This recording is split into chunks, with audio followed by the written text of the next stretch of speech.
Assalamualaikum warahmatullahi wabarakatuh.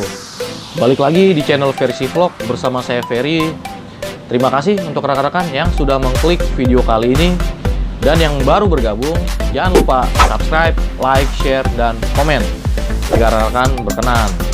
Dan jangan lupa untuk mengaktifkan tombol lonceng agar rekan-rekan tidak ketinggalan informasi terbaru dunia satuan pengamanan.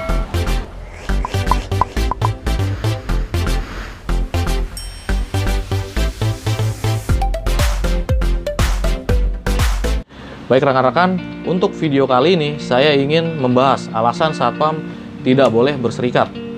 Baik rekan-rekan, mungkin sebagian masyarakat masih memandang tugas Satuan Pengamanan atau Satpam hanya sebagai penjaga keamanan sebuah fasilitas semata. Namun saat ditelusuri lebih dalam, tugas Satuan Pengamanan jauh lebih mulia dari yang tampak di permukaan dan tentunya penuh resiko. Apalagi nih, jumlah satuan pengamanan apabila diestimasikan sekitar 1.600.000 orang atau personil ya, di mana yang terdaftar berjumlah sekitar 500.000 personil.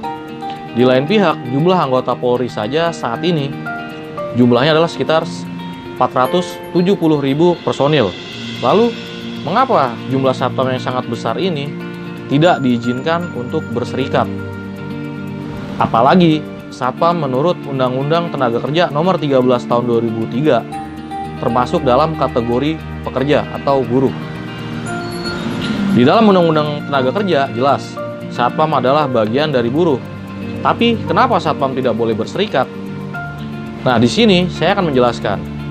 Berserikat atau membentuk serikat pekerja memang merupakan hak daripada pekerja atau buruh, yaitu sesuai dengan pasal 104 ayat 1 Undang-Undang Nomor 13 Tahun 2003 tentang ketenaga kerjaan yang berbunyi setiap pekerja atau buruh berhak membentuk dan menjadi anggota serikat pekerja atau serikat buruh.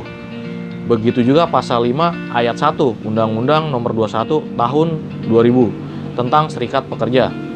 Lalu bagaimana dengan Satpam atau Satuan Pengamanan yang juga termasuk di dalam Undang-Undang Ketenagakerjaan termasuk buruh atau pekerja? Nah, bagi Satpam yang menurut Undang-Undang Tenaga Kerja adalah bagian dari buruh, tapi tidak boleh berserikat, tentunya menimbulkan dilema tersendiri bagi Satpam.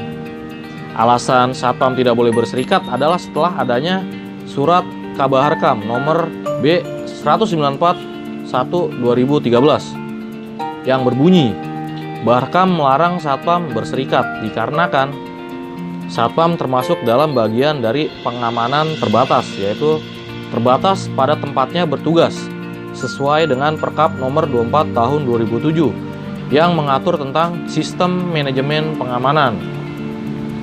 Meskipun secara hierarki Peraturan Perundang-undangan nomor 13 tahun 2003 dan Undang-Undang Serikat Pekerja lebih tinggi dibandingkan dengan Surat Edaran Kabaharkam nomor B194/2013 Baharkam, tetap saja Satpam memiliki keterikatan dengan surat edaran tersebut.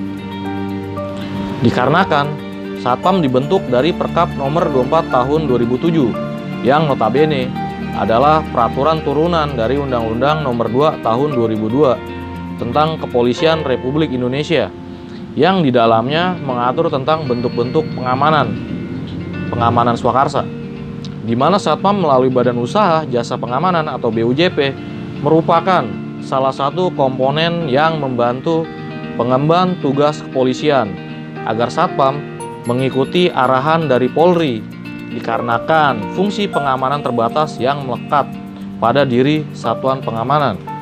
Sehingga tidak elok bila Satpam yang menjadi bagian pengamanan dalam perusahaan atau instansi menjadi bagian dari serikat pekerja. Hal ini akan menjadikan Satpam tidak profesional dalam menjalankan tugasnya, karena sudah pasti terjadi konflik of interest jika Satpam menjadi bagian dari serikat pekerja. Artinya adalah, jika terjadi konflik antar perusahaan dengan serikat pekerja, ketika Satuan Pengamanan menjadi anggota dari serikat pekerja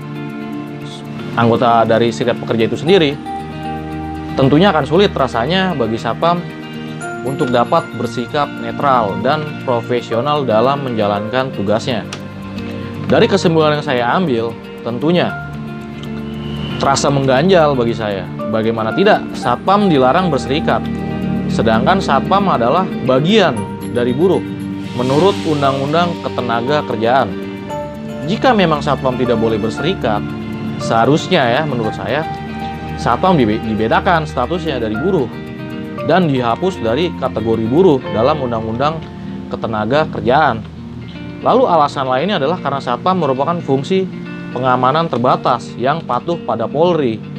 Lalu apa Satpam mendapat pembelaan dari Polri ketika banyak ketidakadilan yang terjadi pada Satpam? Jika kami tidak boleh berserikat, maka kemana kami akan mengadu ketika sebagian dari kami, para Satpam, masih ada yang dibayar di bawah standar,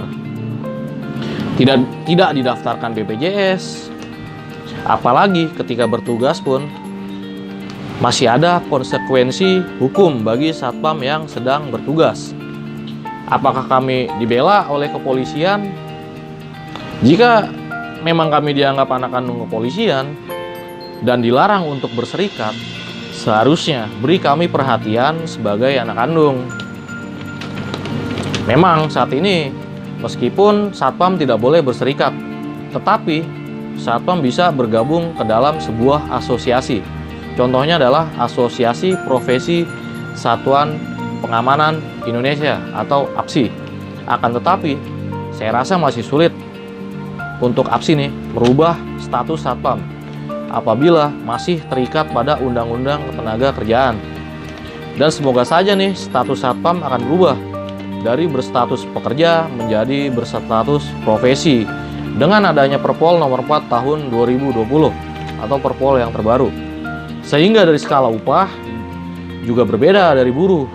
Dan tentunya apabila berstatus profesi, tentunya ada remunerasi bagi Satpam, sehingga kesejahteraan Satpam akan naik. Baik rekan-rekan, itulah tadi video mengenai alasan Satpam tidak boleh berserikat. Semoga bermanfaat untuk rekan-rekan dan semoga memberikan pengetahuan untuk rekan-rekan Satpam di seluruh Indonesia. Baik rekan-rekan, terima kasih sudah mengikuti video saya dari awal sampai akhir. Jangan lupa subscribe, like, share, dan komen jika rekan-rekan berkenan. Akhir kata, Assalamualaikum warahmatullahi wabarakatuh.